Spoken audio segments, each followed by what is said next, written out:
Moabs qui habitent cette région sont des cultivateurs. Toute leur organisation sociale repose sur la famille et sur ces ensembles de familles que sont les lignages et les clans.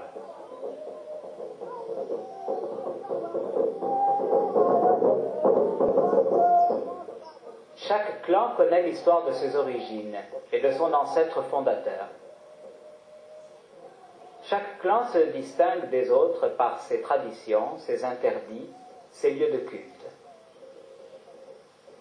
Et pourtant, tous les Moabs pratiquent traditionnellement la même religion, dont la pièce maîtresse est le culte des ancêtres.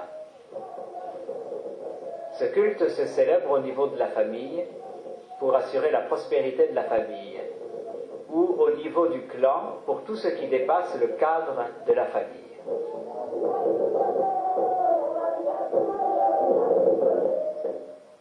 Plus que tous les autres ancêtres est honoré le premier ancêtre du clan. Le premier ancêtre n'est pas mort, comme meurent les hommes, mais parvenu à l'extrême vieillesse, il s'est éloigné du village et à l'ombre d'un grand arbre ou d'un rocher, il s'est enfoncé en terre, telle une semence.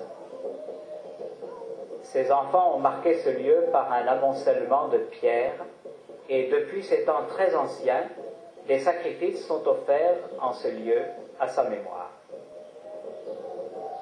Les rochers, comme les grands arbres, sont des symboles de l'immuable et de la pérennité de la vie. Avant tout sacrifice, le père de famille s'adresse à Dieu. Dieu, excuse-nous. Toi, notre Seigneur, notre Maître souverain, reçois cette eau, l'eau que t'offre ta créature.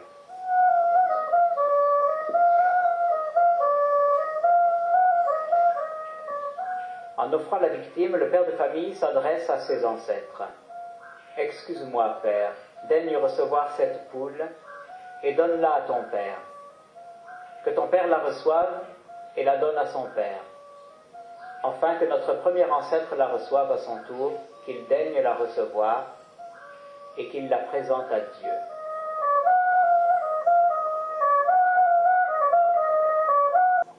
En retour, Dieu et vous tous, nos ancêtres, veuillez nous donner la paix et la prospérité.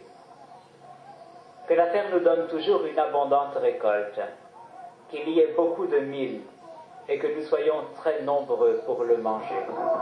Les éléphants qui peuvent venir ravager nos récoltes, un éléphant mange au moins 400 kilos d'herbe par jour.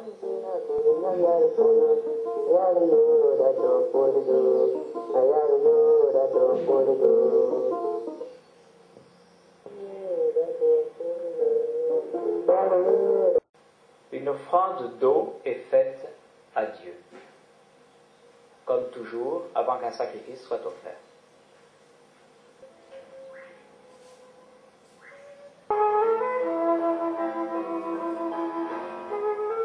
Toutes les bêtes sacrifiées sont immédiatement apprêtées et vont être consommées sur place.